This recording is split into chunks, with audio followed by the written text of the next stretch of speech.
All right, so show of hands, who just had lunch? All right, so some of you will actually stay awake. This is good, this is good. Did anybody get a chance to swing by the expo? Check out the swag? No, nobody's done that. All right. Honestly, I think it's awesome to be able to see some of the things that partners have put together. So if you haven't had an opportunity to do that, please take a look. One of the things I think that this event is really great for is to hear what others are doing with the services. Because as you've often heard, AWS provides these services that are essentially these sort of building blocks, right? And so what's really interesting is to see what other people are doing with them and not necessarily hear from the AWS person. So as said AWS person, let me tell you who I am. My name is Niranjan Hira. I use both names. I'm a solutions architect with the Amazon Lex team. And if you could stay awake for the next 30 or so minutes, what I promise to do is to talk to you about some of the service teams that I work with, as well as some of the things that you can do with these new AI services, right? In terms of the content flow, we're doing something a little different here. We're actually going to do a live stream on Twitch as well. So hello, Twitch, if you can see this. During the session, we will wind up taking some questions as well. I will certainly prompt you for those. The things that we love hearing about are what customers are doing with AWS and things that you're thinking of doing with AWS, right? The other thing that I think is important is we're lucky because you get to hear me for a good 30 or so minutes, but then we also have Karen, who will ask to come up a little later, and she's going to talk to us about how they, Duolingo, are actually using one of these services. And I will tell you, when I attended these sessions as a customer, that was the more interesting part, right? Again, hearing the AWS speaker is fine, but hearing the customer say, here's what we were able to do, is where it becomes fun. So let's get into it. If people have seen this before, this is often an overview of the services that are relevant, right? So if you look over there at the top right, those are sometimes what we refer to as the language services. And I know you're not expecting to read those right now, but what I'm telling you is I'll talk about them later on today. So we're going to talk about Amazon Poly, Amazon Transcribe, Amazon Translate, Amazon Comprehend, and Amazon Lex, right? Let's get into it. I missed a slide, sorry. Transcribe is a service that does text-to-speech. Oh, other way around, I always get this wrong. Speech-to-text. So Transcribe is a service that allows you to do long-form speech-to-text. So if you think about things like, I have a business meeting, I have an interview, I have a contact center, recorded phone calls, that kind of thing, that's what Transcribe works with. Translate, as the name implies, I know, really tricky, translates text-to-text. And then, of course, the question is, well, how good is it? Well, you try it out for yourselves, right? Whatever I say isn't terribly useful for your particular use case. I will tell you that one of the things that's fun is to see some of the translations and the pairs that people try out. And we are quite deliberate in when we introduce new languages, in part because we want to ensure that the quality is what our customers expect. Amazon Poly is kind of the reverse of Transcribe, if you will. So Poly, Parrot, as the name might imply, is the text-to-speech service. And in fact, we'll hear a lot more about Poly. But the other two that I think we'll get into are Amazon Comprehend, which is a general-purpose natural language processing service. And so if you've done things like Spacey, if you've worked with sentiment analysis, or, for example, part of speech tagging, that's the kind of thing that you can do with Comprehend. And finally, Lex. Lex is the service that you can use to create conversational experiences for your customers.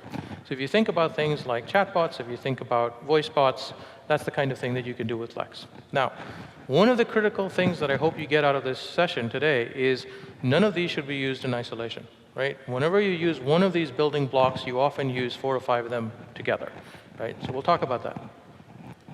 So I'm a little jumpy with this clicker, so forgive me. Too much coffee, maybe. The kinds of examples that customers use these services for are really important to give you a sense of it, right? And there's a bunch on the screen, but I'm not going to talk through all of them. So let's just take a couple of them and talk about those.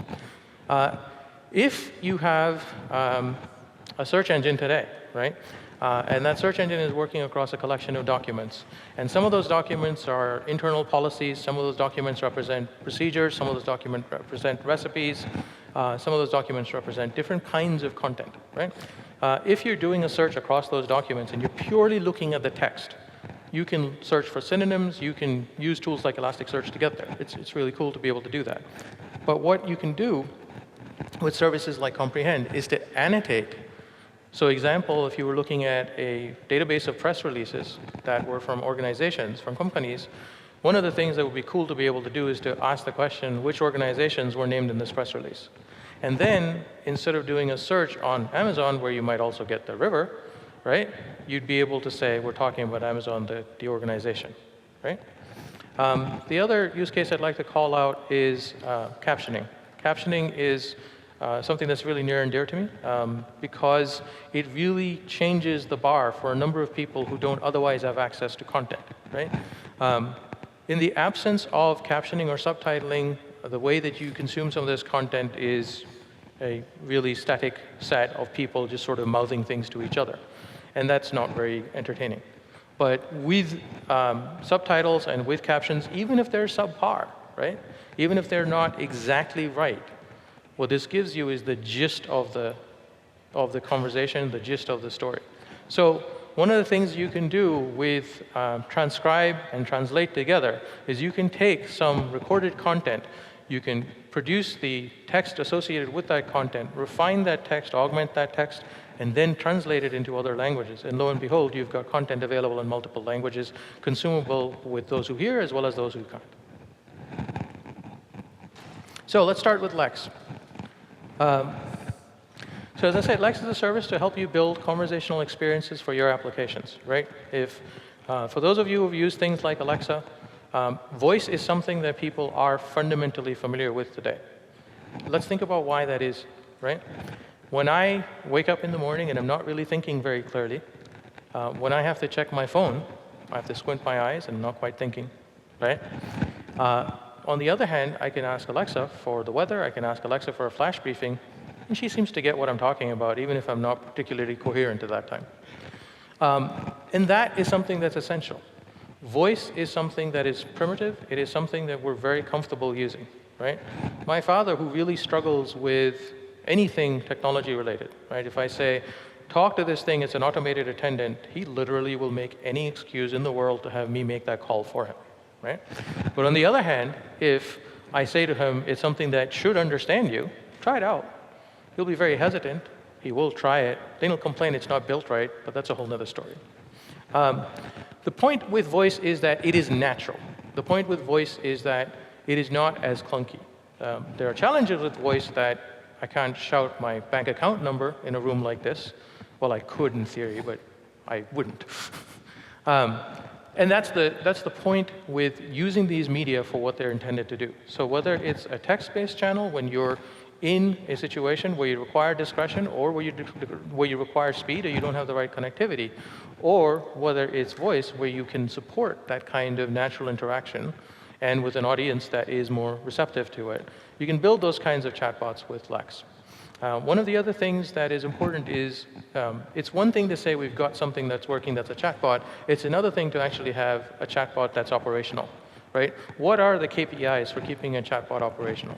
What sorts of things should you measure? Yes, you should look at things like runtime latency. Yes, you should look at things like, for example, how many intents were fulfilled. But you also have to keep track of things like how often do you miss what users are saying, and how are users asking for things in a way that you haven't considered, right? So those are the kinds of things that are different about the way that you work with conversational experiences. The other thing to think about is it's not as if chatbots take away the need for user experience design, right? It is a user experience. Your end users are going to be subject to this experience that you've created, whether it's pure text, whether it's text and voice, whether it's text, voice, and a GUI. The point is there is a user experience that they're going to interact with, and you need to think about all three elements. For customers who are interacting with voice, you can't do things like, for example, have a list of 5 items specified. For customers that are interacting with text, if you give them 2 elements at a time, it's kind of frustrating, right? So we need to think about those things. I will figure out how to work this clicker one of these days. Let's talk about Poly. So Poly, as I said earlier, is a text-to-speech service. It's something that is really useful when you're trying to get an application to talk to your users, right? Now, whether that's over the telephone, whether that's your mobile app, whether that's your website, and we'll see examples of one of those, but it's really important to be able to quickly synthesize speech in order to deliver that speech. Now, one of the two key challenges that we've heard from customers, one is that when it comes to delivering this content, in the past, being able to deliver speech with low latency has been a challenge, right? That's one of the things that Poly specifically chose to address. The other thing is, once I've got this audio, is this audio mine, and therefore can I redistribute it as often as I'd like to, or do I have to keep track of some royalty rate? Do I have to keep track of how often is it used, that kind of thing? Well, that again is what Poly takes care of. It's yours to keep, and therefore if you stick it out on an S3 server or you stick it out in front of some kind of CDN and you have millions of users using it or consuming that voice, it's not something that you pay for differently. You've paid for the generation at the character level, right? So how would we use Poly? Well, if you think about things like a notification, rather than telling me with a text message that I may or may not get to in time, if you could just announce something. I had family visiting, and Poly was a really fun way of getting everybody to realize it was time to leave. So I could literally, I had a little app that set it in 3 different speakers in the house. And with 12 people, it wasn't exactly effective. But then again, the sound was there. The people are the same. If you do things like translated content, right? Again, if you think about content that you pre-record with human actors, it's important to intersperse that content with live speech because you keep it interesting, right? If I constantly sounded like this, you'd be quite bored. This is where you do a mix between live speech, synthesized speech, and you can use things like SSML to liven up the speech, and ideally intersperse other clips as well. What you can also do with Poly is you can think about things like stand-ins, right? I have a video clip. I want to see how long the audio would take if translated to German, right? I want to see how long the audio would take if translated to Spanish. I don't have the actors yet. I just want to see what it looks like with the stand-ins. And so Poly can serve as a stand-in voice. Now let's talk about natural language processing, right? So here's the problem. There's a lot of text content in the world. There's a lot of audio content in the world, and I don't have the time to read it all. There's a lot of very interesting stuff, right? So if you think about a canonical problem, as a product manager, I would like to know what people are saying about my product. Now, we all say that, what people are saying about my product. We all want to know. But they're really different things, right? So as a consumer, when I want to go buy something new, I wind up doing a little bit of research to find out what's interesting about it. What are people reacting to? What are, quote unquote, the polarizing attributes, right? So as an example, if you're in the market for a Chromebook, do you care about battery life? Do you care about its weight? Do you care about its screen size? Do you care about whether the pen is associated with this thing or whether it's housed separately or sold separately? Does the pen have a separate charger, right? Those are the kinds of things that I will tell you when I was looking for a Chromebook, I had no idea, right? If you tell me, I say, well, duh, that's intuitive. But when I'm looking to buy something, that list is not in my head. But looking at reviews is a great way to make that list. Except when people write reviews, they're writing really good content, but it's not designed for this kind of high-level consumption, right? It's designed for, let me tell you about my story so that you better believe what I'm trying to say. And that's great for a certain kind of use, but when you're scanning through 600 of them, it's hard to do. So I'll try to show a demo in a little bit to show you how you might do that. But going back to Comprehend as a service, what Comprehend allows you to do is things like detecting sentiment. So is a statement in English or in Spanish, is it positive, negative, mixed, or neutral on a scale of 0 to 1, right? That's what you're getting. And if you do it, obviously, on a page full of text, it's generally going to go neutral, right, or mixed. Those are the two things you can expect. But if you do it on smaller segments of text, and this is why segmentation is critical, you will get better responses. what are the entities that are being referred to? So in our semantic search case that I mentioned a little earlier, we talked about entities like the organization. You can also look at entities like dates. You can also look for things like numerals or quantity, as we sometimes refer to it. But the point is that there is a list. The other thing you can do is you can search for key phrases. So think about if I asked for a refund, right? I would like to be able to see that requesting a refund or a refund request is one of the key phrases. And then being able to do a search across all of my reviews over the last year or so, if I can say, hey, people tend to ask for refunds more often on product A versus product B, chances are I'm learning something about my offering, right? Certainly you can detect languages, and especially if you're doing social media sentiment analysis, when you're looking at Twitter, for some reason people don't say everything in English, and we're grateful for that. And sometimes, as I'm sure you've seen, on Twitter, the language isn't in fact one language, right? So you just kind of say, I'm going to treat this as English, or I'm going to treat this as Portuguese, I'm going to figure out what the sentiment is associated with it. But being able to detect the language is critical for this kind of high-velocity user-generated input. Topic modeling. So if you've ever used LDA or tools like LDA with deep learning for being able to cluster documents, for being able to find out how these documents segregate. So the classical conversation about this is, here's a corpus of news articles. I'd like you to tell me how they break out into topics. Well, these news articles have to do with Sudan. These news articles have to do with the president. These news articles have to do with, for example, a particular geographic issue, right? Those are the kinds of things that you can do with topic modeling. The other thing that you can do is syntax analysis, right? So everybody remember being in school and doing parts of speech? Because there is a test right after this, in case you were wondering. So if you look at a sentence like, well, this one's interesting, but take a look at that syntax for a second, right? So sentence like, I love cloud. Well, what is I? It happens to be a pronoun.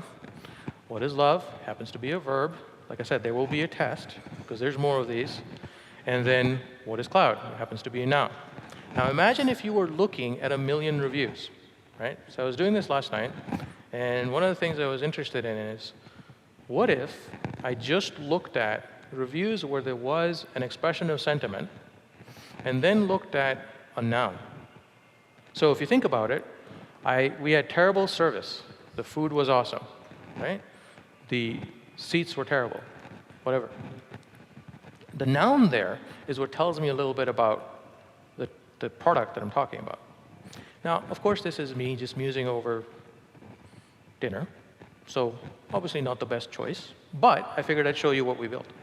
So let me see if I can show you that.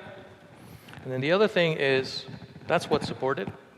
And like I said, by the end of this session, if you don't know the difference between a subordinating conjunction and a coordinating conjunction, you will have failed.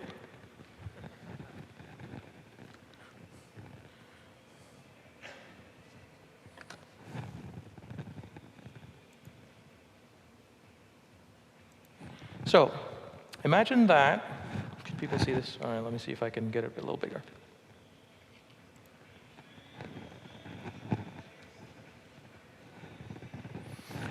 All right, so when people do reviews, right, I'll just read some of these out so that you have a sense of it. We'll try to skip through the details, but the idea is, I started off thinking, could I use the syntax analysis to find the top things that are relevant in a given review?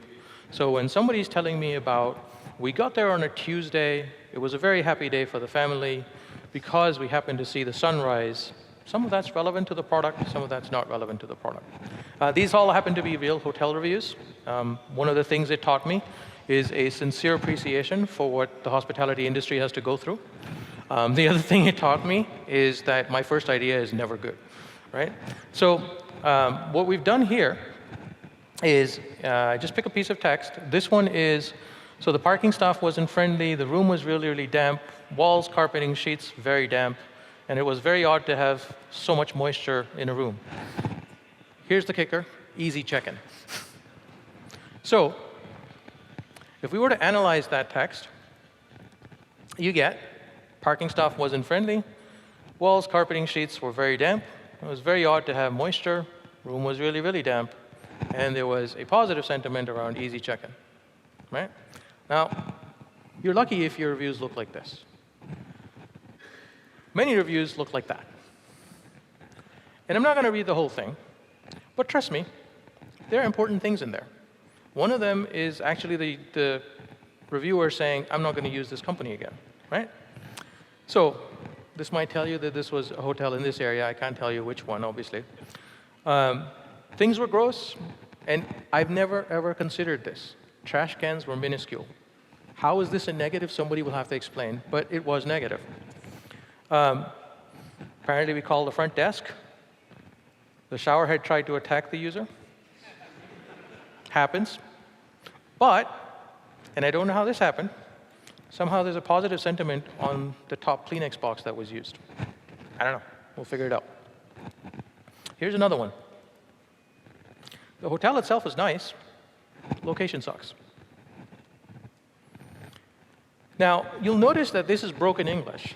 You'll notice that these aren't full sentences, right? Because the idea is there a way to use this part of speech tagging to be able to carve out the things that are most relevant to somebody that's doing analysis at scale? Because when I'm doing analysis at scale, having the fact that it was a sweeping view of the water isn't as relevant as the view, right? And so that's one of the things that you need to figure out for yourselves when you're doing something like this, to say, what proportions do I use? What are my thresholds of relevance? And then, for example, what parts of speech are relevant, right? All right, back to the slides.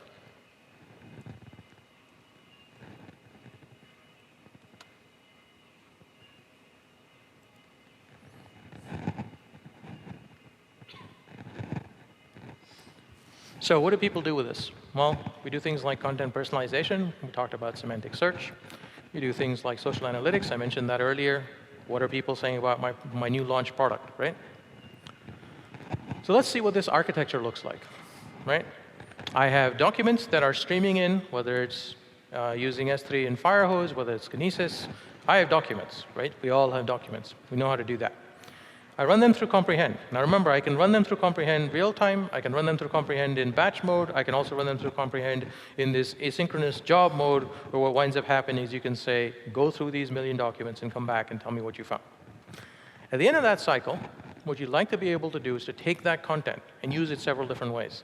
I'm going to stick it into some kind of a search database so that I can tag that search database and people can find where minuscule trash cans were important, for example, right? I can put it into some kind of a dashboard. If you think Redshift and QuickSight, or if you think, for example, Redshift or Athena and then Tableau, those are the kinds of things that you can do to make it visible to business users who, for example, just need some view, some perspective into what their end users are saying, what their customers are saying. Right? Now, how do we make our applications actually do some of this stuff? So this speech-to-text service, and again, Lex does some automated speech recognition, but that's short-form automated speech recognition, right? What Lex is doing is it's listening to your utterance that says something like, what's the weather, or what's for lunch in the cafeteria today when you're doing an enterprise assistant bot, or the ever-popular tell me a joke, right? Transcribe does that at scale. So with Transcribe, you're taking an MP4, you're taking a WAV file that's somewhere between a few minutes to a few hours, there's a 2-hour limit today, worth of video, right, or audio. And then you get the transcript. So one of the ones I used the last time was Nino, who's the product manager for Comprehend, did a session, and one of the things that was interesting is, where in the session did he talk about this, right? Imagine if you had the transcript of these sessions so that you could quickly search through it and then scrub to the right part of it. So what does Transcribe do?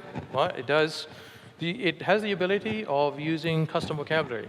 Because I don't know if you know this, but people use a lot of technical terms, and they're not necessarily Wikipedia terms sometimes. Like S3, it's not something that's normal. Or EC2, which if you had the acronym down, that might work. But then there are some that recognition, that you might often recognize as REC, but if you were the recognition team and you were trying to use a service like transcribe and it always recognized recognition as REC, you'd be kind of frustrated, right? So those are the kinds of things that you can do with custom vocabulary. You can add jargon, you can add specific terms, you can add technical terms to it. You can also do things like subtitles because you have very specific timestamps. So when your timestamps are down to the millisecond, what you can do with that content is you can say, where in this video did this person leave the frame so that I know that the associated subtitles are presented before that person leaves the frame, right? Those are the kinds of subtitle positioning decisions that you need to make, and you wouldn't do that all with transcribe, right? You do some of that with transcribe, you do some of that with other tools, you might do some of that with recognition video, right? You can also, for example, see punctuation, and I won't give you a lecture on why punctuation is important. Just believe me that many grandmas are very pleased that punctuation is important. So what have we done with it? There's one that's actually not on this slide, but so new launches in terms of regions, there's never enough places in the world where you can use some of these services. I guarantee you there's somebody in the audience right now who's saying, well, why isn't transcribe in blah? It's getting there. Right? The goal with all of these services is to make them available everywhere. We don't start that way, because you got to start somewhere. But the thing that's not mentioned here is if you happen to have audio in call centers, this is really important. If you happen to have audio that is using multiple channels, right? So one of the problems with being able to identify speakers on the fly is you're relying on machine learning for accuracy, right? If you're trying to identify speakers on the fly that way, you are subject to what machine learning can do. On the other hand, if you happen to be smart enough to get two recorders and say, I have my agent on this side and I have my caller on this side, right? Then you don't need somebody to guess who's talking. You can simply know that left channel is agent and right channel is caller, or vice versa, however your system works. So one of the new features, channel identification is the way that we refer to it, that Transcribe just launched, is the ability to be able to look at the specific audio and say, I want you to treat these channels independently. The left one is the caller, the right one is the agent, and then I can, for example, say, how often does the caller seem to have negative sentiment? How often does the agent seem to use these key phrases, right?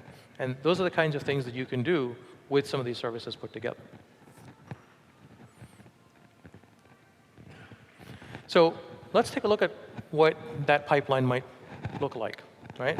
So you have audio input that comes through, or video input that comes through some kind of source, is dropped on Amazon S3.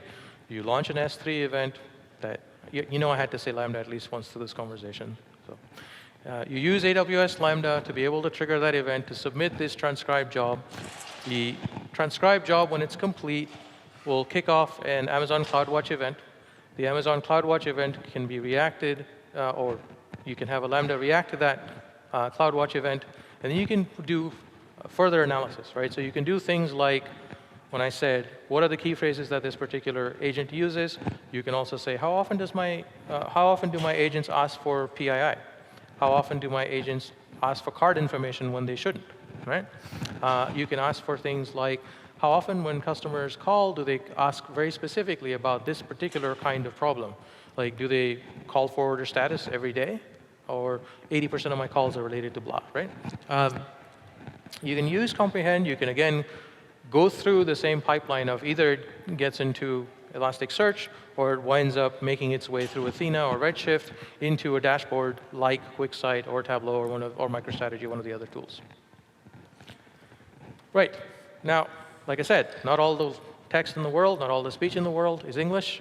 So what has historically been the case is when I'm doing social media sentiment analysis, when I'm doing analysis of text at scale, what I wind up doing is saying, I'm only going to look at English. And the rest of it will kind of let go. Well, that in some cases gives you access to about 30% of the active demographic, right? If you're a company that works with a global list of customers, chances are you're really ignoring very critical feedback. So one of the things that you can do is you can use Amazon Translate with its neural machine translation, which is great for end-user generated high-velocity content, right? Think about it this way. I would not pay somebody something like 100 to 150 bucks an hour to ever translate reviews in a language that I don't understand, right? I know someone out there does that, but I wouldn't. How about that? But if somebody told me that there was a service that would give me that kind of information, then yes, I could use it, right? And so what Amazon Translate does is it allows you to do text-to-text translation using the same CLIs and SDKs that you use with some of the other services. But the other thing that's important is it can do it really, really fast, right? So one of the demos that's really fun to do is there's a Twitch demo where if you haven't seen it before, you can see live stream text as it's coming through on Twitch. And then what you can do is you can translate that text into your language of choice. So if you think about it, you're doing something like using comprehend behind the scenes to detect the language that the particular chat message came through in. And if it's a language that you support, then you're converting it to the language of choice. And of course, you can do it in the other way around as well. So again, I'll put up a list of languages, and somebody will say, well, why don't you support, right? We don't yet. We're working on it. But today, we support Arabic, Simplified Chinese, French, German, Spanish, and Portuguese. That was existing.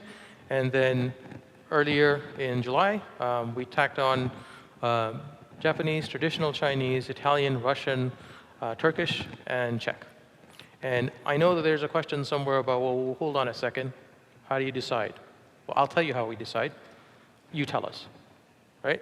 So when we do these kinds of conversations, at the end of these, when you do your reviews, right, you have the opportunity to tell us, we need this language.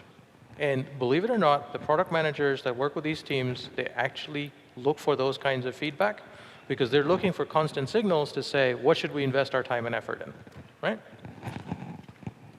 So what's the use case for machine translation? Well, it's not a legal document that I'm going to send to an attorney, right? Just so that we're crystal clear. Machine translation today, because it is neural machine driven, can be fluent. It can be really, really good. But what you can't do is to just put it without any augmentation, right? So what you need to do is to think about what use cases make the most sense. The use cases that make the most sense are when you're looking for the gist of the information. Just like what we did with our little demo on reviews, I'm not looking for an exact fluent translation that communicates the sense of the marketing language. Now, you can do that, right? So VMware did something with a partner, Lionbridge. Lionbridge does translation and now augmented translation services. What they were able to do is to take something that would take months and do it in weeks, something that would cost a whole lot more, do it a lot faster. But what they were able to do is to get the, I'll call it the grunt work of translation, which is the phrase-to-phrase translation. They were able to use the machine for that. And then the linguists and the translators can focus on, is this communicating the right sense? Is it connoting the right context? That's the kind of thing that they could work on. Right. Well, enough of me. I'm going to ask Karen to come up. Karen is from Duolingo, and I'm hoping that she'll regale us with her tales of Polly. Well, thank you so much here. Is this mic working okay? Awesome. I was actually just so amazed by everything that is being offered by AWS that I almost forgot that I actually had to come up here and talk with you guys, and then I suddenly got super nervous when I saw that last slide, so be kind. As here said, my name is Karen Tsai. I'm currently a staff software engineer at Duolingo, and I wanted to talk a bit today about the brand new Hindi course that we just launched about 2 weeks ago, and how Amazon Polly has helped us tremendously in the launch of this course. So for those of you who don't know about, let's see if I could do clicker as well as here it is. Okay, great. So for those of you who don't know too much about Duolingo, here's a bit of background. We are currently the largest language learning platform in the world. We are on iOS, Android, and the browser. And we just recently updated our number that we just hit 300 million users. So we've been tremendously lucky in seeing our growth over the years. We have over 25 million people learning a language every month on our platform.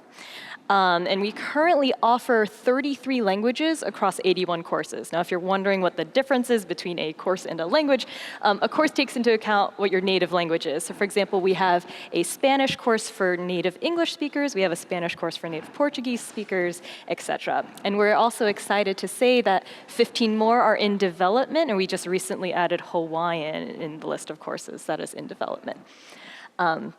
We've been tremendously lucky to be the most downloaded education app on iTunes and Google Play. But I think what really sets us apart is the mission that drives us to go into work every day. Our mission is to provide free, high-quality language education for the world. And at Duolingo, we truly believe that language education can change one's life and also just bring the world closer together.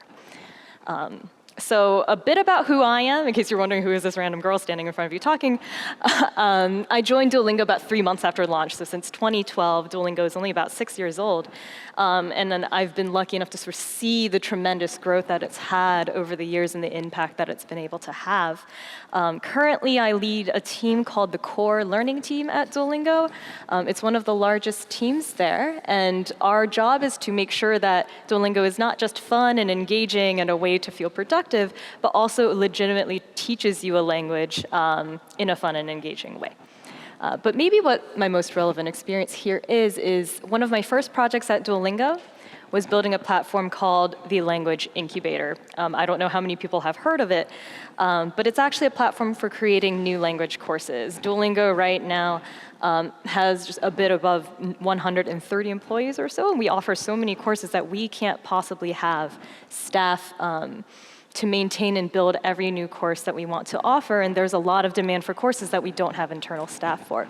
So we created this platform in order to enable bilingual volunteers to come in and build courses on Duolingo. It's data entry, it's translation, and then our engine goes and takes that content and turns it into the Duolingo lessons, the gamified experiences that you see today.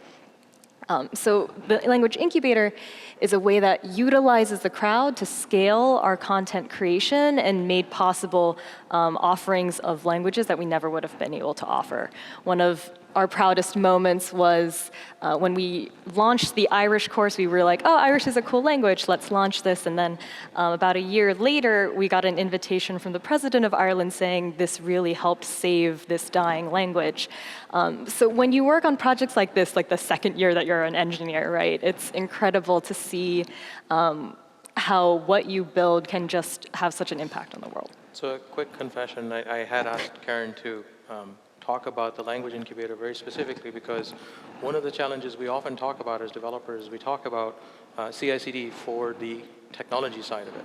But there's a corresponding CI/CD for the product side of it, right? We're bringing these products to market in this remarkable pace.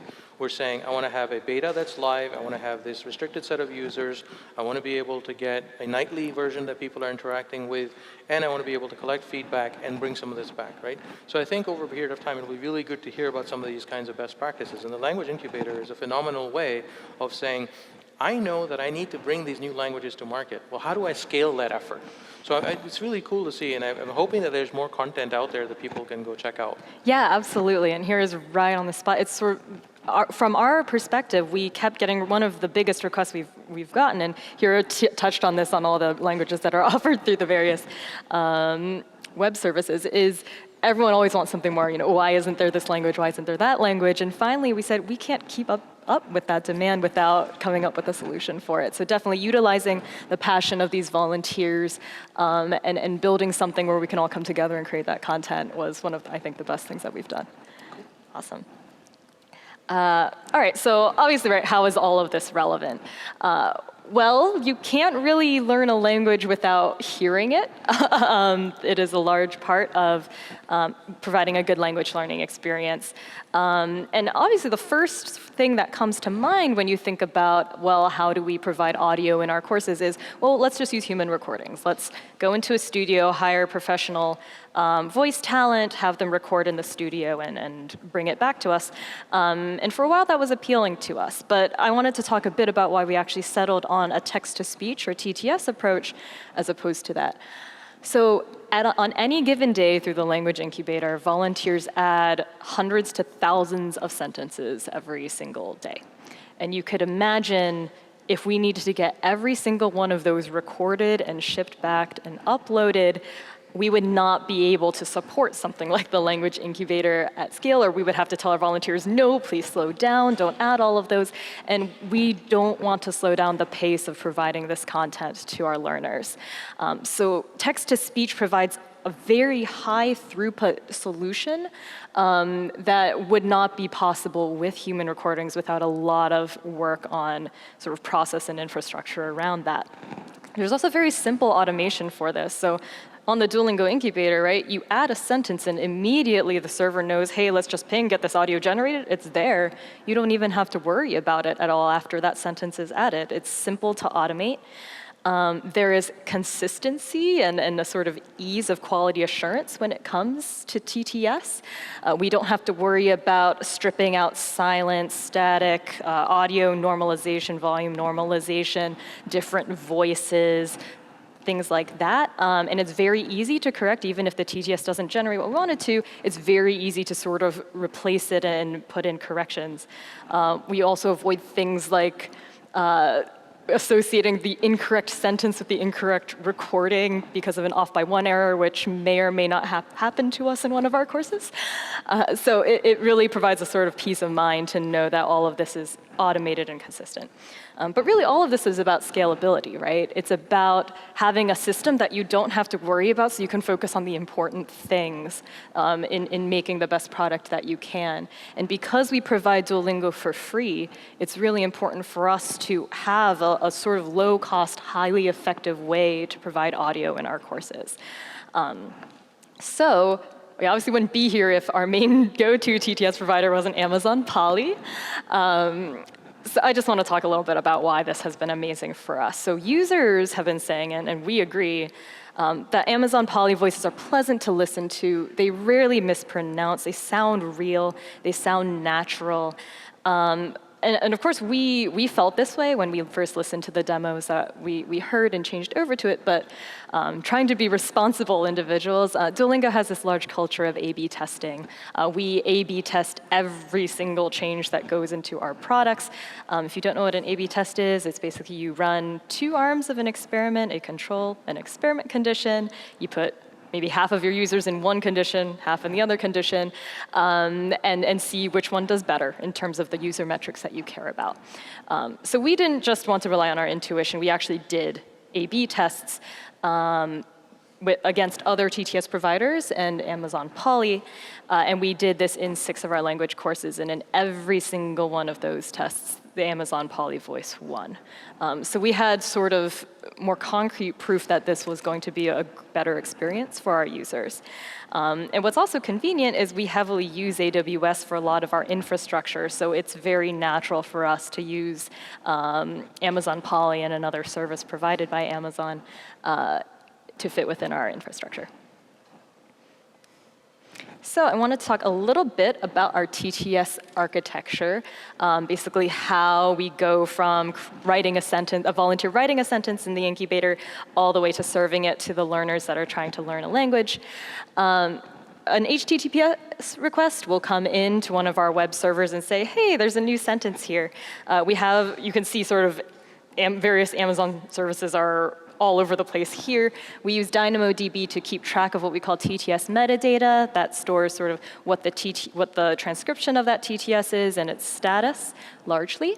And it will say, hey, we have a pending request to generate TTS.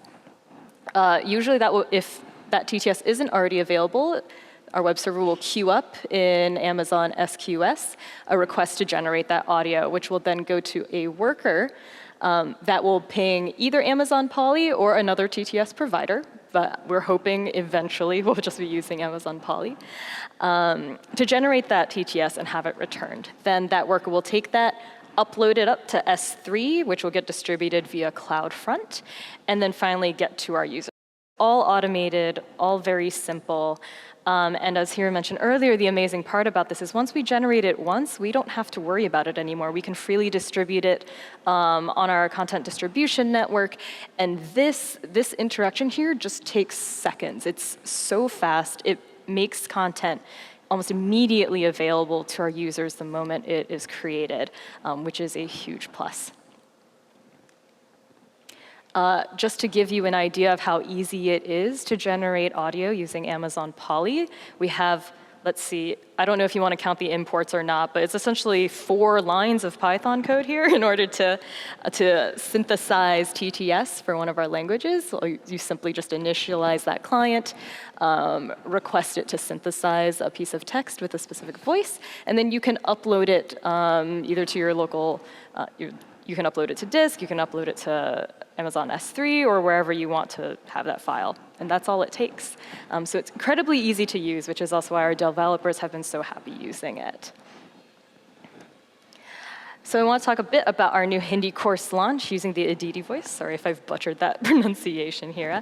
We just launched 2 weeks ago. This course has over 15,000 sentences in it, right? All generated by this new Amazon Poly voice. For context, this is a brand new course, and it's actually a fairly short course right now because we launch courses and then we work on them. Afterwards, we extend them. We continue to iterate on them. For context, our English courses have about over 400,000 sentences, all generated by TTS. So that's a sort of scale that you can imagine using text-to-speech really helps us with. Already over 2 weeks, we have over 37,000 active users learning Hindi.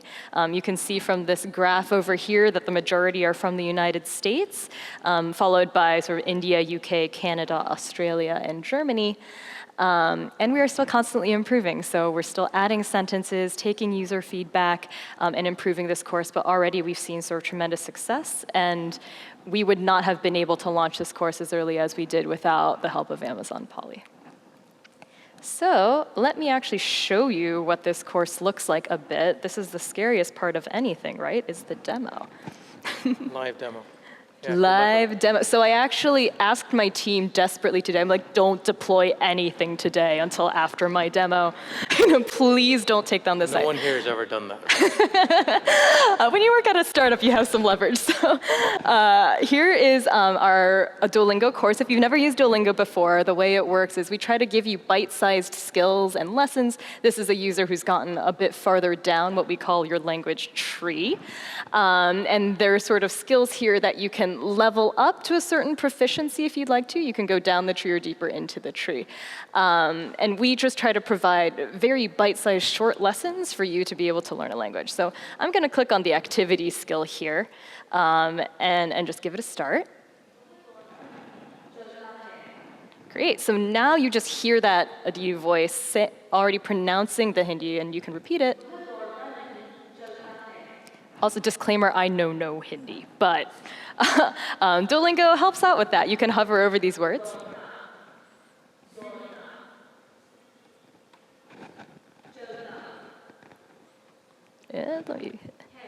So one amazing thing about using TTS is you can have token by token text-to-speech as well, which is super annoying to do for a voice actor to be able to do that. So you can not only provide the full sentence audio, but you can also provide word-by-word audio automatically so that the user can see what each word sounds like. So I believe this means he does not run, he walks. Is that correct? She's cheating. We talked about this. You didn't have to call me out on that here. So he does not run, he walks. So we can go ahead and check that. Great. We have this exercise. And we could select the table here. And so you can see, right, how audio here really sort of enhances the user experience. I got that one wrong. And I think this means something like the cat is on the table, but you sort of get the idea of how audio really sort of enriches and instills in you what a language sounds like, and you can imagine what the experience is like without it. You know. I will have you know, my 13-year-old is pretty excited about it. So somewhere in that list of US users, there's one lonely spot. With somebody who believes that she should know Hindi, but she doesn't. Oh, no. Yeah, so you sort of get the picture here. This is how we launched with the Hindi course. This is how we utilize the Aditi voice here. And our users are very much in love with it already. And we're really, really excited for any other languages that come out on Amazon Poly. I might be filling out one of those feedback forms with a list of languages that we still need. Great. But let me go back to the slide deck then. So while she's doing that, one of the things that's really cool about this voice is that if you're familiar with it, the Aditi voice was actually originally made available as an Indian English voice. And so being able to use the same voice with both Hindi as well as Indian English allows you as a user to be able to actually mix and match. Now, I'm not saying that the results are going to be perfect every time because, as you know, when you use English script, so Hindi, for those who don't know, is a phonetic language, and you can't really transform every one of the, or correlate every consonant in Hindi to an appropriate Roman conjugation, right? What you wind up doing is you type in Ka once because ka, to pronounce ka, you'd say Kaa if you were being careful. But when you get lazy, you type in Ka, and then all of a sudden, everybody gets confused. So if you're being lazy, it will get confused. But on the other hand, you can use both the English script as well as the Nagri to be able to use that same voice and actually code switch between the language. Yeah, Go ahead, sorry. absolutely. No, that is absolutely correct. And actually, we've done some studies on emerging markets in India, especially where we're very interested in using the bilingual nature of the new Aditi voice to better cater to that audience. Yeah, I think it's just a fun way of doing things, just because if you're a native speaker, whether it's Spanish, whether it's Hindi, you're generally fluent in both languages. And so if you are truly bilingual, you think in both languages, you talk in both languages, and being able to express yourself in both, I think just makes life a whole lot easier. Absolutely. Great. We're actually at the end here. So All right, thank so- you all very much for your time and attention. So I think this is super cool. Thank you. Thank you. I wanted to know if people had questions, comments, things we could do better. Just come on up. There are mics on. Well, there's one over there. I can't see if there's one there. Sorry. But there's certainly one there. If the question was, have you guys considered doing sarcasm? Okay. So the question was, sarcasm. And the answer is, have we considered it? Absolutely. Sarcasm is sort of the holy grail of natural language processing. And I will tell you, I don't see good results just yet, right? Generally speaking, I've seen attempts that have been successful in very small domains, but I haven't seen something that you could truly make available to a large market.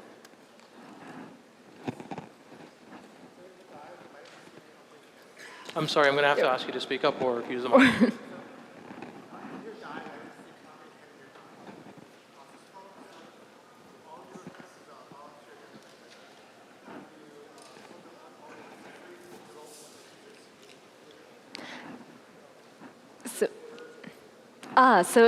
I believe the question is essentially how do we ensure quality when it's volunteer-based content? Is that a good summary of, so to make sure, well, one thing, our volunteers are actually extremely vetted. They have to apply and essentially have like almost an interview with one of our internal staff to make sure that they're following guidelines. And we also heavily quality assurance test the content before it goes live.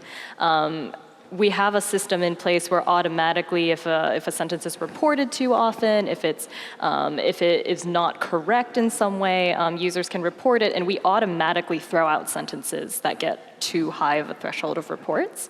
So we have a sort of automated layer on that, but largely, right, this volunteer community that we've built, we have never had that problem before because we are very careful with only picking those who are actually passionate about teaching and not necessarily about trolling our audience. But I think the thing that you brought up, which is a great question because it's generally relevant across many of these ML or user-contributed spaces, is that when you're getting label data from multiple communities, it's important to have sort of a mesh approach where you have some machine-generated data that is interspersed with some human label data, and you're looking at quality in an organic way, right? So first, of course, you have the machine computations worth of quality and error rates and so on and so forth, but then you also get human feedback and things where people are cross-checking each other effectively. We also actually have a hard-coded list of words we don't want to allow in our courses No wonder. as like the final protection there. Yeah. Good That takes question. all the fun out of it, Karen. Is there an API that we can use to kind of... Our file is literally called thechurchlady.py. Okay, that's a good one. I was expecting something like naughty words. Go ahead. So how do you get text input into your into the application? So one of the things, my daughter goes to our native language learning class. As parents, my husband and I, we don't know how to make the language, so we want our kid to learn it. So she has these textbooks, and I'm trying to find an app where that can scan the text and teach it to her. She understands because we speak it at home, but it's hard for me to read the text.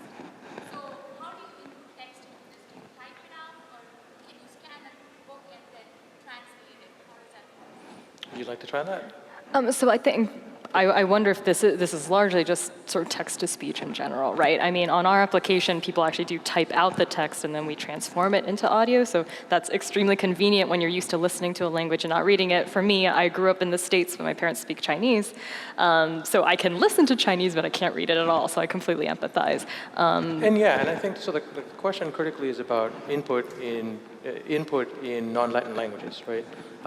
And there are tools, there are online keyboards that actually help with that. I mean, the optical character recognition would ultimately help with this at a higher level. So when you can do handwriting analysis and recognition in multiple languages. But especially for phonetic languages, it's really hard. For Hindi specifically, for the Devanagari script, there's an online keyboard that you can use to play with it, and you can actually do both things. You can select the consonants in the Devanagari form, or you could actually type them in English or Latin form and then have them be transformed to the correct Devanagari thing. So as I was saying ka, you'd see the ka is followed by the a, right? And that's, I think, very useful for children to learn because it forces you to use multiple facilities. You're both recognizing for selecting the right button as well as learning what the equivalent sound is. Sure. Anything else? Hi, my question is about sentiment analysis. So you said that if you provide too much text, that the scores are essentially going to be neutral because there's going to be mixed Neutral or mixed, sentiment. I'm wondering if the opposite is true. So if in your example, I love cloud, there's only 3 parts of speech, the pronoun, the verb, and the noun. If you have to, is there any sort of recommendation in terms of the part, a minimum number of parts of speech and sort of the quality scores that you can expect back, or maybe the range of scores that you can expect? Yeah, and again, I think that it's important to think through those boundaries, especially with the data set in question. So what I often ask people to do is with a given kind of data, it's useful to find the boundaries with that kind of data. If you look at the console today for Comprehend, and if you try it out, if you provide something less than 10 characters worth of text, it'll actually say, you know what, you're not going to get good results, don't bother. So that's certainly a hard rule that you can say across the board. But what you can also do is you can look at the kinds of text that matter, right? So if I'm looking for any form of negative, in the form of, for example, an employee engagement survey, then one word can actually give me something that's negative that is meaningful. I just would like to classify it differently, right? On the other hand, if I'm looking for true reviews and I see that this is more likely to be a troll and I see that there's a pattern of people doing this, then chances are I'll omit those kinds of things. So there isn't a single for across all data sets kind of answer, but I think it's important to evaluate for a given data set what the extremities of that data set are before you start employing those thresholds. Does that answer your question, though? Yeah. Thank you. Sure. And guys, thank you so much for these questions. They're really helpful as we think about this content as well as next steps. If there is another one, we'll take one last one. I was wondering, when you guys did the positive and negative, was it like inbuilt or on what basis that came out? Like, for example, Yeah, that the was just Kleenex me box. hacking. What was that? That was just me hacking. So what the service does is it gives you, across those 4 axes, for regardless of what text you provide, it's going to give you a score between 0 and 1 on positive, negative, mixed, or neutral. And what I chose to do for that data set was to say, if it's quote unquote positive enough, and positive enough for me was 0.65, which means there is some degree of confidence. Conversely, negative for me was 0.3 and higher, or 0.25 and higher, right? Because I'm more sensitive to negative and I'm less sensitive to positive. Right. So the answer to your question is it's a threshold. Okay. But what I've done in order to do that is, having worked with hotel review data sets, that gives me a good sense of what I would classify as positive and strongly positive versus negative and strongly negative. It's a great point because we involve in survey-based industry, and all these feedbacks like we need to analyze, and we are in the phase where we want to analyze all these feedbacks. Our surveyors go and collect from the hospitals, and we want to understand what are the plus and minus going through. So we're very curious in learning those things. So it's a great lesson. Yeah, I think in all sincerity, this is something that we haven't done a very good job of sharing, because we're all excited. Hey, look, there's an API, you could use it to gauge sentiment, right? Problem solved. But I think when you truly go to apply it, it really depends on the data set. It really depends on your sensitivity. So if I'm talking about employee engagement again, if I'm looking for negatives, I'm extremely sensitive to negatives. But if on the other hand, I'm looking for positives, right, then I want to make sure that the positive is vetted before it is surfaced. Yeah, good. Thank you so much. All right, guys, again, thank you very much for staying. Thank you so much.